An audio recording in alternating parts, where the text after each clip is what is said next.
자, 우리 인사합시다. 은혜 받읍시다.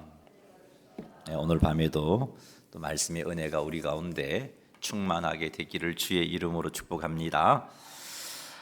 오늘 읽은 이 말씀을 통해서 또 하나님의 지혜를 나누도록 하겠습니다. 또 이 말씀을 읽고 듣고 묵상하는 시간이 되고, 나아가 그 말씀에 순종함으로 하나님께서 원하시는 그런 모습으로 믿음이 성숙해지는 복을 우리 모두가 받아 누리게 되기를 주의 이름으로 축복합니다.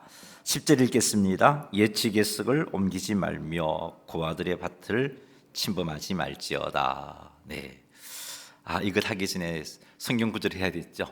우리 그것부터 한번 해보십시다. 우리 중심 되신 그리스도 고린도후서 5장 17절 말씀, 또 갈라디아서 2장 20절 말씀 같이 한번 외워보도록 하겠습니다. 같이 외워보죠. 시작. 중심 되신 그리스도 고린도후서 5장 17절 말씀. 그런즉 누구든지 그리스도 안에 있으면 새로운 피조물이라. 이전 것은 지나갔으니 보라 새 것이 되었도다. 고린도후서 5장 17절 말씀. 자, 갈라디아서 하겠습니다. 중심 되신 그리스도 갈라디아서 2장 20절 말씀. 네. 함께 십자가에 못 박혔나니 그런즉 그리스도께서 사신 것이라. 이제 육체 가운데 사는 것은 나를 사랑하사 나를 위하여 자기 자신을 버리신 하나님의 아들을 믿는 믿음 안에서 사는 것이라. 아멘. 자, 이번 주 말씀입니다. 그리스도께 순종, 로마서 12장 1절인데 5번 한번 읽어보겠습니다. 시작. 그리스도께 순종, 로마서 12장 1절 말씀. 그러므로 형제들아, 내가 하나님의 모든 자비하심으로 너희를 권하노니 너희 몸을 하나님이 기뻐하시는 거룩한 산 제물로 드리라. 이는 너희가 드릴 영적 예배니라. 로마서 12장 1절 말씀. 그리스도께 순종, 로마서 12장 1절 말씀. 그러므로 형제들아, 내가 하나님의 모든 자비하심으로 너희를 권하노니 너희 몸을 하나님이 기뻐하시는 거룩한 산 제물로 드리라. 이는 너희가 드릴 영적 예배니라. 로마서 12장 1절 말씀. 그리스도께 순종, 로마서 12장 1절 말씀. 그러므로 형제들아, 내가 하나님의 모든 자비하심으로 너희를 권하노니 너희 몸을 하나님이 기뻐하시는 거룩한 산 제물로 드리라. 이는 너희가 드릴 영적 예배니라. 로마서 12장 1절 말씀. 그리스도께 순종, 로마서 12장 1절 말씀. 그러므로 형제들아, 내가 하나님의 모든 자비하심으로 너희를 권하노니 너희 몸을 하나님이 기뻐하시는 거룩한 산 제물로 드리라. 이는 너희가 드릴 영적 예배니라. 로마서 12장 1절 말씀. 아멘. 자, 이번 주에도 계속해서 읽으셔서 다음 주일날 같이 한번 외워보도록 했으면 좋겠습니다. 자, 본문으로 돌아가서 잠언 20장 10절에 보면은 옛 지게석을 옮기지 말라라는 말씀이 있습니다. 지게석은 고대 이스라엘 백성들이 자기 땅에 소유된 경계를 표시하는 그런 중요한 표식이었습니다. 10절 말씀을 보면 여기 지게석이라고 하지 않고 옛 지게석이라고 표현하고 있습니다.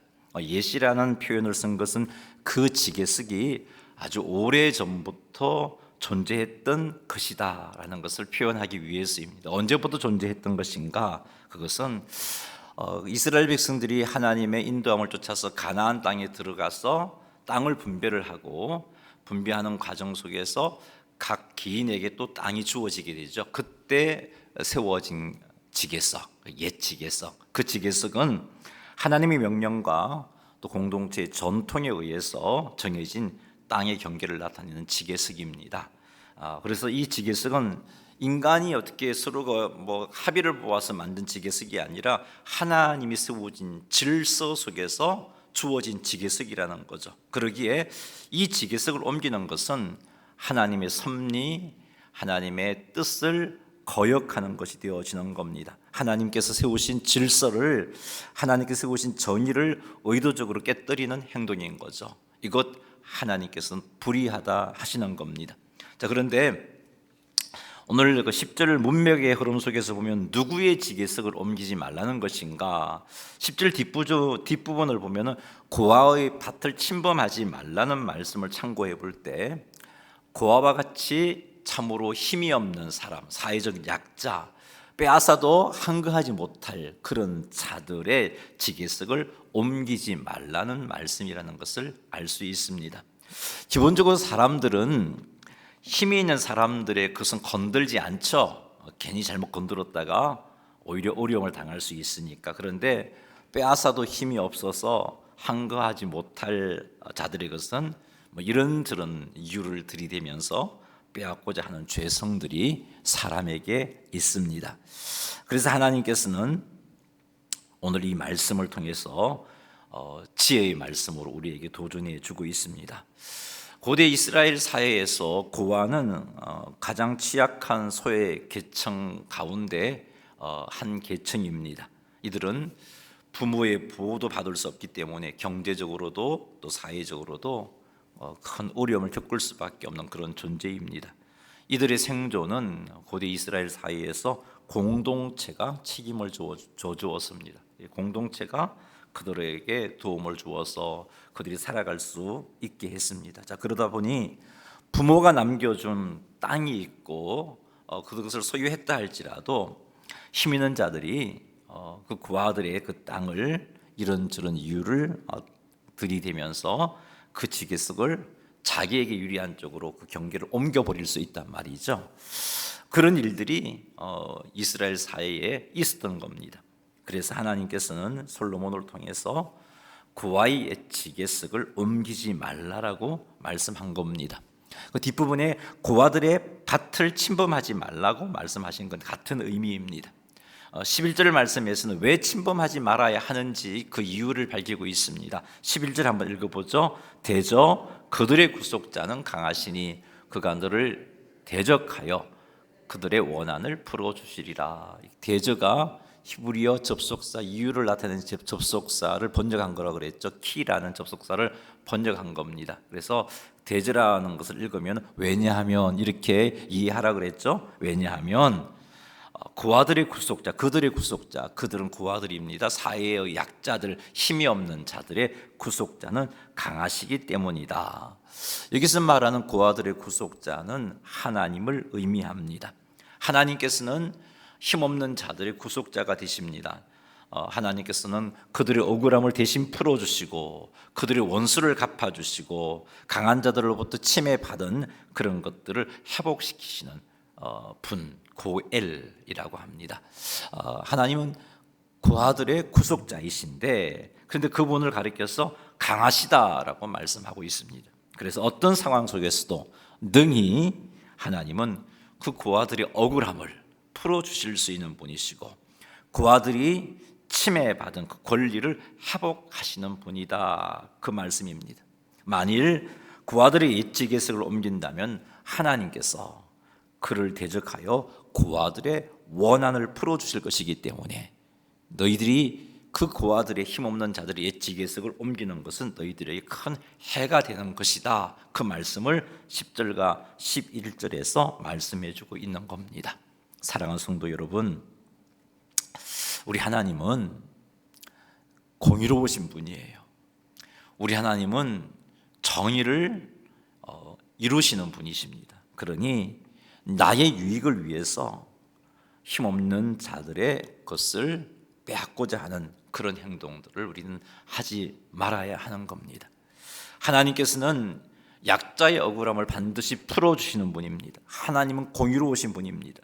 특별히 공의로우신 하나님의 자녀들, 우리가 공의로운 하나님을 아버지라고 부르는 하나님의 자녀들 아닙니까? 이런 우리들이 주변 모든 사람들이 자기 유익을 위해서 힘없는 자들의 것을 빼앗는다 할지라도 결코 우리는 이런 행동을 해서 안 되는 겁니다. 주변 모든 사람들이 다 하는 일이라고 할지라도 그것이 다른 사람의 권리를 훼손시키는 일이라면 하지 말아야 하는 것이죠. 그것이 공의로운 하나님의 자녀인 우리들이 행해야 할 삶의 모습입니다. 10절과 11절 말씀은 하나님은 억울함과 불의를 바로잡으시고 심판하시는 분이시다 하는 것을 우리에게 가르쳐 주고 있습니다. 그렇습니다. 우리 하나님은 약한 자들의 억울함과 불의를 회복시키시는 분이십니다. 그러니 억울함과 불의를 경험했을 때 억울함과 분노로 죄짓지 말고 억울함과 분노를 회복시키시는 하나님을 의지하시기 바랍니다. 독생자를 죽이시기까지 사랑하시는 우리들의 억울함을 하나님께서 결코 못 본 척 하실 리가 없습니다. 반드시 풀어주십니다. 그러니 억울한 일을 당했을 때 우리의 구속자 되시는 하나님을 의지하시는 그런 삶을 살아가시기를 주의 이름으로 축복합니다. 그리고 우리 주변에 있는 약자들을 도와주는 삶을 사십시다.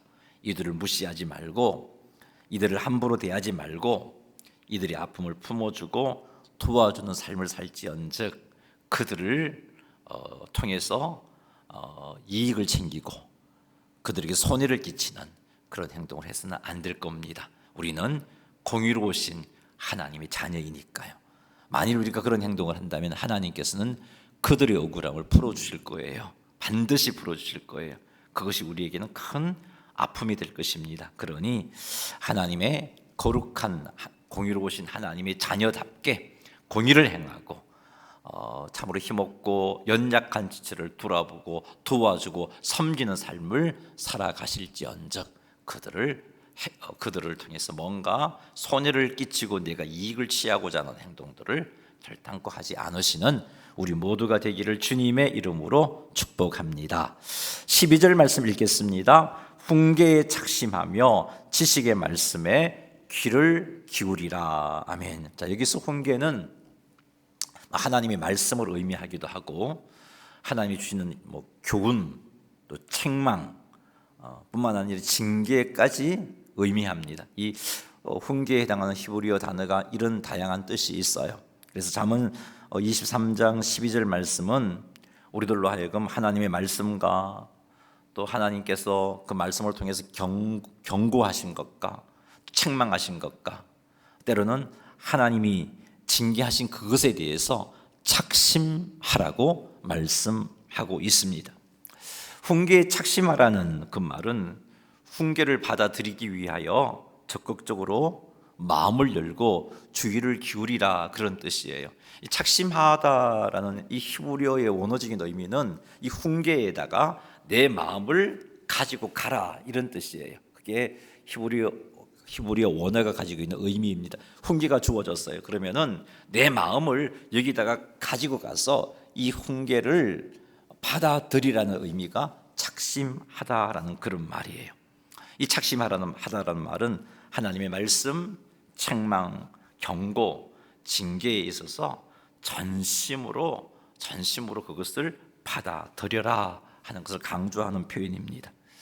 훈계에 착심하는 행동은 하나님의 말씀과 교훈을 진지하게 받아들이고 그것을 자신의 삶에서 실천하는 것까지 포함하는 겁니다. 그것이 훈계에 착심하는 겁니다. 왜 우리가 훈계에 착심해야 하는 걸까? 하나님의 훈계는 우리의 영적 성장과 우리의 성화를 위해서 우리들을 바르게 이끌어가는 그런 도구의 역할을 합니다. 따라서 우리가 훈계를 무시하면 영적으로 제대로 성장할 수 없게 돼요. 그리고 성화의 삶을 살 수가 없습니다.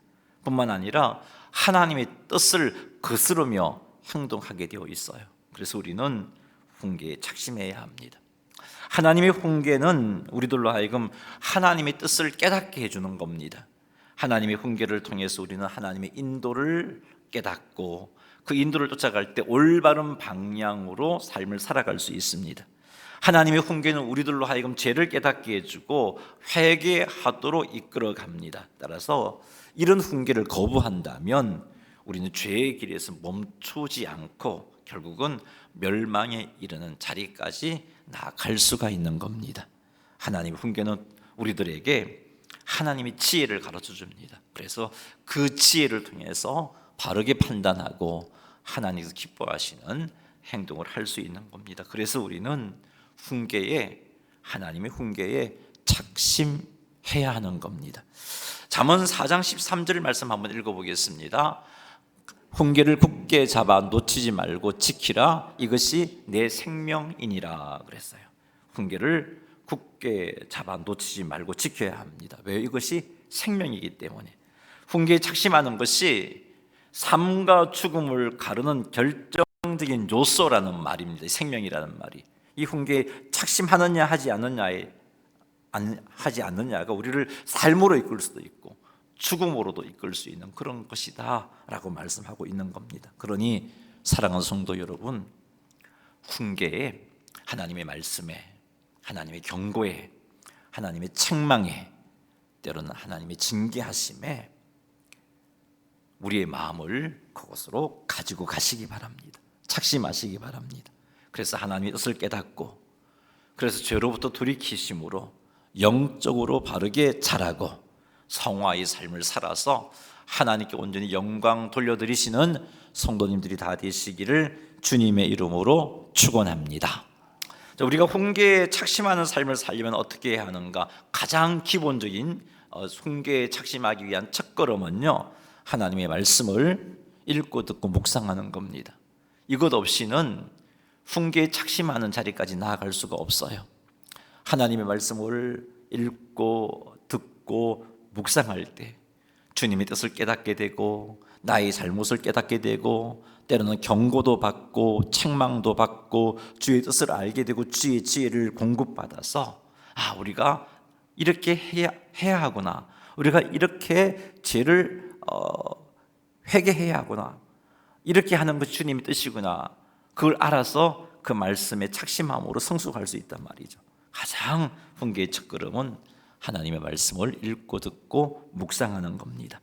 두 번째는요, 하나님의 말씀을 통해서 드러난 자신의 잘못에 대해서 겸손하게 인정하고 고치려는 마음을 가지는 겁니다. 하나님의 말씀이 나의 잘못을 깨닫게 했을 때 속상해하고 언짢아하고 기분 나빠하고 아파하는 그런 자세를 가진다면 우리는 하나님의 교훈, 그 교훈에 착심하는 삶을 살 수가 없습니다. 오히려 그 말씀을, 그 교훈을, 그 책망을 무시하고 외면하는 그런 삶을 살게 될 것입니다. 그러니 하나님의 말씀이 나의 잘못을 깨닫게 했을 때 겸손하게 잘못을 인정하고 고치려는 마음을 가지십시오. 이것이 교훈에 착심하고자 하는 참으로 중요한 자세입니다. 세 번째는 하나님의 훈계에 착심하기 위해서는 하나님의 지혜를 구해야 돼요. 하나님의 인내를 구해야 돼요. 하나님께서 주시는 지혜가 있어야 훈계를 받아들입니다. 하나님께서 주시는 인내가 있어야 인내함으로 하나님의 훈계하심을 쫓아갈 수가 있는 겁니다. 순종할 수가 있는 겁니다. 그러기에 하나님 앞에 지혜도 구하시고 하나님 앞에 인내도 구하십시오. 그렇게 하셔서 하나님의 교훈에 착심할 수 있기를 바랍니다. 마지막으로는요, 여기까지 가야 돼요. 읽고 듣고 묵상하여 순종합시다 그랬죠. 순종하는 자리까지 나아가는 것이 착심하는 겁니다. 이렇게 순종하는 자리까지 나아가게 되면 틀림없이 우리의 영혼은 건강함으로 성숙하게 됩니다. 우리는 점점 예수님을 닮아가게 되고 성화의 삶을 살아가게 되는 겁니다. 그것을 통해서 하나님께 영광을 돌리게 되는 것입니다. 그러니 사랑하는 성도 여러분, 하나님의 말씀을 읽고 듣고 묵상하여 순종하십시다. 이것이 착심하는 거예요. 이것이 하나님의 훈계에 착심하는 겁니다. 이것을 통해 우리 모두가 날마다 성장해가는, 시간이 갈수록 예수님 닮아가는, 어제보다 오늘이 더 주님 닮아 있고 오늘보다 내일이 더 거룩해져 있는 그런 삶을 살아서 하나님께 영광을 돌려드리시는 성도님들이 다 되시기를 주님의 이름으로 축복합니다. 우리 12절 말씀 다시 한번 읽어보겠습니다. 훈계에 착심하며 지식의 말씀에 귀를 기울이라. 아멘. 자, 지식의 말씀에 귀를 기울이라, 이 부분을 한번 살펴보겠습니다. 여기서 지식의 말씀은 하나님께서 주시는 참된 지식을 의미합니다. 하나님께서 주시는 참된 지식은 우리를 구원에 이르게 해줍니다. 하나님께서 주시는 참된 지식은 우리를 삶의 문제로부터 바로 설 수 있게 해주십니다. 하나님께서 주신 참된 지식은 우리들에게 하나님 뜻을 깨닫게 해주십니다. 이런 지식의 말씀을 우리가 어떻게 얻을 수 있을까? 역시 말씀을 읽고 듣고 듣고 묵상함으로 얻을 수가 있습니다. 지식의 말씀에 귀를 기울이라 해서 귀를 기울인다는 것은 지식의 말씀을 듣기 위해서 적극적인 태도를 취하라는 겁니다. 들려지면 듣겠다는 게 아니고 들으려고 예스라는 겁니다. 하나님의 말씀을 생명의 근원으로 소중히 여기고 그 말씀 듣기를 사모하는 태도를 가지라는 겁니다. 이 사모하는 태도를 가지는 사람은 말씀을 읽는 자리로 나아가지 않을 수가 없겠죠. 말씀을 듣는 자리로 나아가지 않을 수가 없겠죠. 읽고 듣고 묵상하는 일에 가치를 부여하지 않을 수가 없겠죠. 사랑하는 성도 여러분, 귀를 기울이라, 적극적인 태도를 취하라는 이 말씀을 기억하시고 이 말씀에 순종하기를 바랍니다.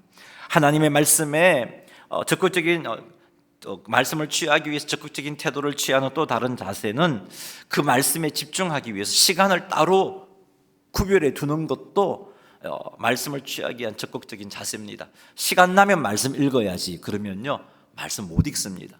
시간 나면 말씀을 읽고 묵상해야지 그러면 못 읽어요. 다들 바쁘잖아요. 이 바쁜 가운데 시간을 따로 구별해 놓고 그 시간에 말씀 읽는 시간에 말씀을 읽어야지 읽을 수가 있어요. 묵상할 수가 있지. 내가 하루를 살면서 내가 해야 할 일 다 해놓고 시간이 나면 해야지 하면은요 오늘도 못 읽게 되고 내일도 못 읽게 되고 그게 일주일이 되다 보면 포기해 버려요. 말씀을 지식의 말씀에 귀를 기울이라. 이 말씀은 하나님의 지식의 말씀을 듣기 위해 적극적인 태도를 취하라는 건데, 이러기 위해서 우리가 반드시 해야 할 것은 말씀을 읽고 듣고 묵상하기 위해서 시간을 구별해 놓는 겁니다. 이 시간만큼은 내가 하나님 말씀을 읽는 시간을 정해둘 때 우리는 말씀을 읽어낼 수가 있습니다. 매일매일 여러분 삶을 여러분이 잘 아시잖아요. 그 삶 가운데 24시간 가운데 이 지식의 말씀에 귀를 기울이라는 말씀에 순종하기 위해서 그 시간을 한번 따로 떼내어 보시기 바랍니다. 10분, 15분이면 석 장 정도 읽을 수 있어요. 그죠? 10분이든 30분이든 말씀을 읽는 시간을 떼놓으십시오. 출근하기 전이든 퇴근하면서든 퇴근하고 바로 다른 일 하기 전이든 뭔가 이 시간만큼은 내가 말씀 읽는 시간으로 따로 구분해 놓는 그것 역시 말씀을 듣기 위한 적극적인 태도이고 자세입니다. 이렇게 하십시오. 그리고 말씀을 제대로 깨닫고 싶어서 성령 하나님께 나의 눈을 열어달라고, 내 영혼의 눈을 열어달라고, 내 마음의 문을 열어달라고 간절하게 기도하는 자세도 말씀을 듣기 위한 적극적인 태도입니다. 하나님의 말씀은요 우리의 지혜로 이해할 수 있는 게 아니에요. 성령께서 깨닫게 해주셔야 이해할 수 있는 거예요. 그러니 여러분 말씀 앞에 나갈 때마다 하나님의 지혜를 구하고 성령님께 도움을 청하십시오. 이런 태도를 취하는 것이 귀를 기울이라 하는 말씀에 순종하는 겁니다. 사랑하는 성도 여러분, 생명의 말씀인 하나님의 말씀을 소중히 여기고 듣기를 사모하시기 바랍니다. 하나님의 말씀에 집중하기 위하여 시간을 정하시기 바랍니다. 시간 정하지 않으신 분들 계시다면 꼭 정하십시오. 시간이 나면 읽겠다는 태도 내려놓으시고 정하여 두고 그 시간만큼은 어떤 일이도 방해받지 않고 말씀 앞에 나아가시기 바랍니다. 그리고 성령 하나님께 말씀을 깨달을 수 있게 해달라고, 우리의 마음을 열어달라고 간절하게 기도하시기 바랍니다. 이렇게 하셔서 정말 하나님의 말씀에 착심하는, 하나님의 말씀에 착심하는 그런 우리 모두가 되기를 주님의 이름으로 축원합니다. 13절 한번 읽어보겠습니다. 아이를 훈계하지 아니하려고 하지 말라. 채찍으로 그를 때릴지라도 그가 죽지 아니하리라. 아멘. 자, 이 말씀은 자녀들에게 훈계를 게을리하지 말라는 강력한 권고의 말씀입니다. 여기 말씀하시는 훈계 역시 12절에 나오는 훈계와 똑같은 단어를 쓰고 있습니다. 히브리어와 똑같은 단어를 쓰고 있는데 그 의미는 징계, 교훈, 책망 이런 것이라고 그랬죠, 그죠? 그래서 여기서 말하는 훈계 역시 하나님이, 똑같은 단어이기에 하나님이 우리에게 훈계하시듯이 그렇게 훈계하라는 겁니다. 여러분, 하나님은 우리에게 어떻게 훈계하시나요? 하나님 기분 나쁘시면은 아주 강하게 막 꾸짖고 벌 주시고, 하나님 기분 좋으시면 그냥 대충 넘어가고 그러시나요? 그렇지 않잖아요. 하나님은 당신의 이익을 위해서 때로는 훈계를 하고, 강하게 훈계를 하고 책망을 하고, 당신의 이익을 위해 때로는 넘어가지고 그러시는 분인가요? 아니잖아요. 하나님의 훈계는 우리의 유익을 위해서 언제나 공의롭고 또 공정하고 정확하게 하십니다. 그리고 하나님의 훈계는 언제나 사랑이 기반이 되어 있는 훈계입니다. 그래서 동일한 단어를 가지고 훈계를 게을리하지 말라고 말씀하고 있는데, 이 12절과 똑같은 단어를 13절에 쓰고 있는 의도 역시 우리의 훈계도 그러해야 한다는 겁니다. 부모가 자녀들에 대한 훈계, 그리고 영적으로 성숙한 자가 영적으로 미숙한 자를 훈계할 때 똑같이 사랑의 기초가 되어서 때로는 교훈도 하고 권면도 하고 책망도 하는 그런 것이 있어야 된다는 겁니다. 자신의 감정에 따라 행해지는 그런 훈계는 자칫 잘못하면 폭력이 되어질 수 있습니다. 그것은 하나님이 우리에게 요구하시는 훈계가 아닙니다. 우리를 향한 하나님의 훈계를 생각하십시오. 우리를 향한 하나님의 훈계는 우리를 사랑하시기 때문에 우리를 바르게 양육하기 위한 것입니다. 이런 자세로 우리 아이들에게 훈계를 해야 하는 겁니다. 13절은 아이에게 이런 훈계를 하지 않으려는 태도, 즉 방임, 무관심에 대해서 경고하는 말씀이에요. 아이의 잘못을 바로 잡지 않고 내버려두는 것은 부모의 책임을 다하지 않는 겁니다. 아이가 너무 어리기 때문에 훈계를 하니까 애처로워서, 아이가 너무 사랑스러워서 훈계하는 것이 좀 어려워서, 이런 것은 여러분 진정으로 사랑하는 게 아닙니다. 진정한 사랑은 아이의 잘못을 바로 잡아서 바른 길로 가도록 해주는 게 진정한 사랑입니다. 이를 위해서 훈계하라는 겁니다. 때로는 교훈도 하고, 때로는 책망도 하고, 때로는 징계도 해야 합니다. 부모의 훈계는 아이가 장차 성숙한 사람으로 성장할 수 있는 기반이 됩니다. 올바른 훈계를 통해서 아이가 올바른 가치관을 형성하게 되고, 올바른 훈계를 통해서 아이가 올바른 도덕적인 기준을 형성하게 됩니다. 그래서 아이를 훈계하지 아니하려고 하지 말라라고 우리에게 도전해주고 있습니다. 또 뒷부분에 보니까 채찍으로 그를 때릴지라도 그가 죽지 아니하리라. 훈계가 자녀를 잘못되게 하는 것 아니라는 겁니다. 징계는 자녀를 잘못되게 하는 것이 아니라 오히려 자녀를 악한 길에서 돌이키고 올바른 삶을 살게 해주는 거라는 거죠. 14절에서 그것을 밝히고 있습니다. 14절 한번 읽어보겠습니다. 내가 그를 채찍으로 때리면 그의 영혼을 소홀에서 구원하리라. 징계는 오히려 자녀의 영혼을 소홀에서 구원하는 겁니다. 소홀에서 구원한다는 것은 죽음으로부터 구원한다는 그런 의미입니다. 그러니 사랑하는 성도 여러분, 특히 자녀를 양육하는 성도 여러분, 자녀들에게 훈계하시기 바랍니다. 너무 어려서 잘못 행동했거니 하고 그냥 넘어가지 마십시오. 철이 들면 바르게 행하겠지 하고 그냥 그렇게 넘어가지 마십시오. 잘못된 행동에 대해서는 반드시 훈계하셔야 됩니다. 교훈해야 되고 책망하셔야 되고, 그래도 바로잡지 않으면 징계를 해야 하는 겁니다. 이것이 우리의 자녀를 바르게 양육하는 것이고, 이것이 우리 자녀를 참으로 사랑하는 행동이고, 우리 자녀에게 유익된 행동인 겁니다. 훈계가 자녀들의 길을 죽인다고 생각하지 마십시오.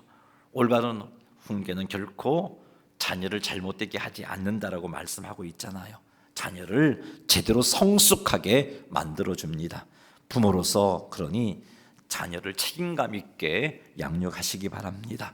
자녀의 잘못을 방치하지도 묵인하지도 말고 칭찬도 하시고 격려도 하셔서 자녀를 세우는 동시에 잘못된 행동에 대해서는 교훈하고 책망하고 징계를 하시기 바랍니다. 자녀를 제대로 훈계할 수 있도록 하나님께 지혜도 구하시고 하나님의 인내도 구하시기 바랍니다. 하나님의 인도를 따라서 자녀를 제대로 훈계함으로 우리의 자녀들을 영적으로 육적으로 올바르게 양육하는 그런 성도님들이 되셔서 주님 앞에 섰을 때 칭찬받을 수 있는 우리 모두가 되기를 주의 이름으로 축복합니다. 말씀 맺습니다. 첫 번째 기억할 것은 자신의 유익을 위해서 힘없는 사람들을 함부로 대하지 말라는 겁니다. 우리 하나님은 그들의 구속자가 되십니다. 반드시 그들의 억울함을 풀어주시는 분이에요. 그러니 나의 유익을 위해서 약자를 함부로 대하지 마십시다. 두 번째는요, 내가 억울하고 너무 참 속상한 일을 당했을 때 그것 때문에 너무 분노하지 마십시오. 우리에게는 우리의 억울함을 풀어주시는 구속자가 계시잖아요. 그분을 바라보고 그분을 의지하면서 인내하면 되는 거예요. 분노하고 속상해하고 억울해하면 내가 영적으로 병들 수 있어요. 그렇게 하지 마십시오. 두 번째, 하나님의 훈계에 착심하시기 바랍니다. 하나님의 말씀을 착심하기 위해서는 하나님의 말씀을 읽고 듣고 묵상해야 되고, 여기서 한 걸음 더 나아가 순종해야 되는 거예요. 이것이 착심하는 겁니다. 이렇게 하셔서 우리의 잘못을 깨닫고 그 잘못을 바로잡고, 그래서 성숙해지고 점점 더 거룩해지는, 예수님을 닮아가는 우리 모두가 되기를 주의 이름으로 축복합니다. 마지막으로 자녀를 올바르게 훈계하며 자녀들의 영적 육적 성장을 위해서 하나님께 지혜도 구하시고 인내도 구하십시오. 이렇게 하는 것이 오늘 우리에게 주신 하나님의 지혜이고 우리가 붙잡아야 할 하나님의 교훈입니다. 이 교훈이 착심해야겠죠. 이 말씀들을 마음에 새겨 순종함으로 하나님께 영광을 돌려드리고, 또 우리의 가정도 아름다운 가정으로 세워지고, 또 하나님께서 기뻐하시는 성숙한 모습, 예수님 닮아가는 모습을 갖추시는 우리 모두가 되기를 주님의 이름으로 축원합니다. 교회에서